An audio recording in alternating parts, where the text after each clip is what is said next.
Okay guys, so we're back again with another video on a question I've gotten several times. What is the difference between an ABC engine and an ABN engine? A lot of people don't know what the difference is, and I'm going to explain that today.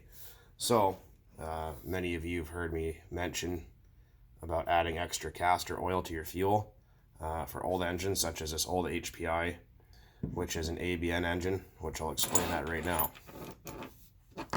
We got ourselves a 3.3 piston and sleeve here. That doesn't really matter. We got one out of an SH, and we got one out of a, I think it's out of a 15 FE, I believe so anyways.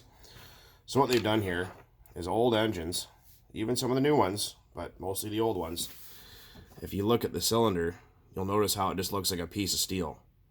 It's not. What it is actually a piece. ABN is aluminum, the piston. The cylinder itself is made of brass and it's nickel coated. So the nickel coating isn't as hard as an ABC aluminum, brass, chrome. You can see the chrome lining in there, chrome plating, just like how a two-stroke dirt bike cylinder would be. The nickel plating isn't as hard as the chrome, and what'll happen is if you don't have enough oil, or like especially enough castor oil in your fuel, because the film strength is way more stronger, I guess, harder, whatever. The film strength is better than synthetic, is what my point is.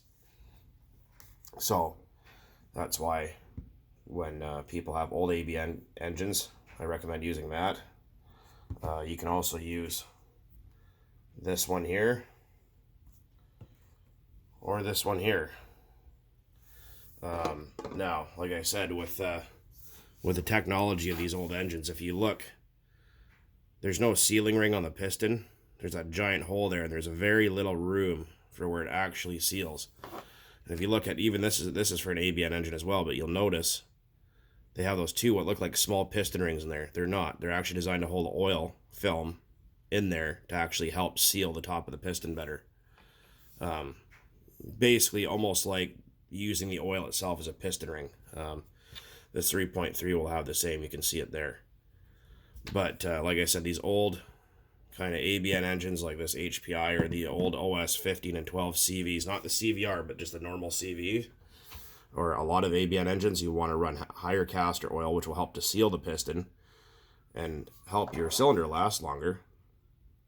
Because like I said, the brass, what will happen is if you're running like a full synthetic fuel or low oil, like say 8 or 9% or something in these engines, you'll actually wear right through the nickel plating and into the brass. You'll see it if you take them apart. This one's starting, you can kind of see it right.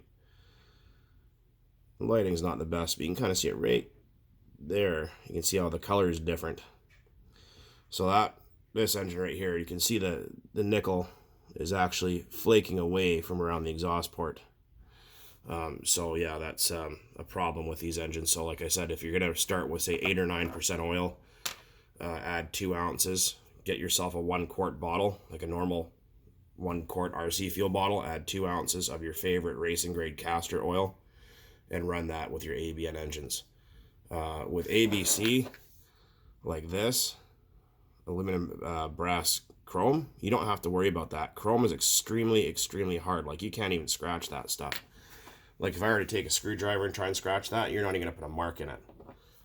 It's the same thing that they use to plate cylinders. Like this is for a chainsaw. You guys will see a video about this later on. But that coating in there, you can't hone this shit, right? This is chrome plating, otherwise sometimes referred to as Nickel, which is a brand.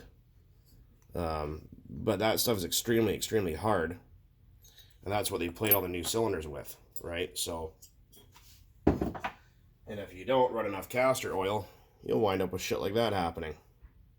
Well, this is because they're using 10W30 as two-stroke oil, which was pretty stupid, but you get the idea. If you use the wrong fuel with the wrong engine, you're going to have issues. So, like I said, with the old ABN engines, even the newer stuff like this SH, they're a little less. Well, it is still ABN, but it's not as bad as they used to be. I'm not saying that they're bad, but they're not.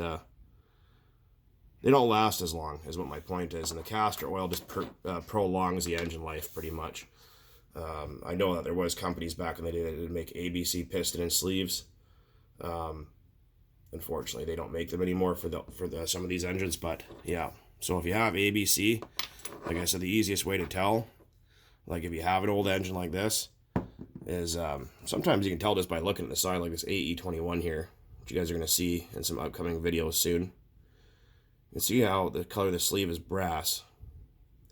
That would be a pretty clear indicator that what you're dealing with is ABC. And even sometimes, depending, this one's hard to see in there, but yeah, you can usually just tell by the color of the sleeve. If it looks like this, you're good to go. Don't need to add anything. If it looks like these, add oil extra to your fuel. Now, in a situation like this, K&B, this has actually got a steel liner and steel piston, or iron piston, and a steel sleeve. These are a completely different animal. These require like 28% castor oil or something stupid like that. It's basically just alcohol and oil is pretty much all they really run on. So yeah, you guys will see this thing pop off here soon. It's the inside crank case here is actually pretty wore out, but it still has enough compression to start and fire. It actually did have it kick and bust my fingers one day, but yeah, no, for the questions that's been answered, well, answering your questions now about the ABC ABN thing. People say, oh, ABN engines suck, they're terrible. No, they're not.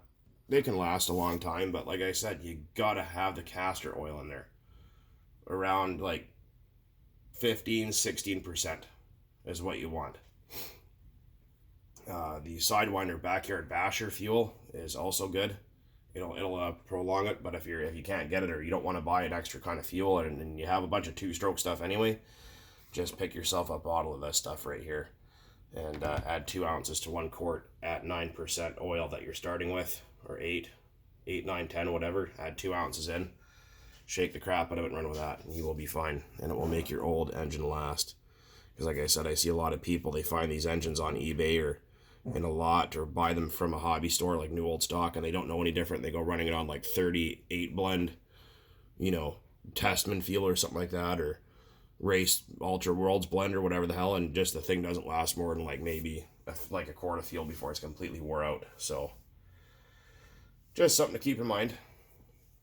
Anyways, guys, if you guys want to see that rebuild on that chainsaw, I'm going to do that too. It's a Husqvarna 61. So if you guys want to see the rebuild on, well, it's sitting over there, but you guys want to see me put a new piston and cylinder on it and get it running again, because this one right here, you obviously can see is totally toasted. Doesn't look bad, but it's bad. As you can see here. Yeah, so if you guys want to see top end rebuild and me getting it running again, drop a comment down below. I'm just waiting on a different piston ring. I don't like these iron rings, so I'm try that again. Going with a caber piston ring, which are better. Everything should be in the next couple of days. Anyways, guys, as always, thanks for watching. Keep on burning nitro out there. Cheers, as always. Happy Sunday.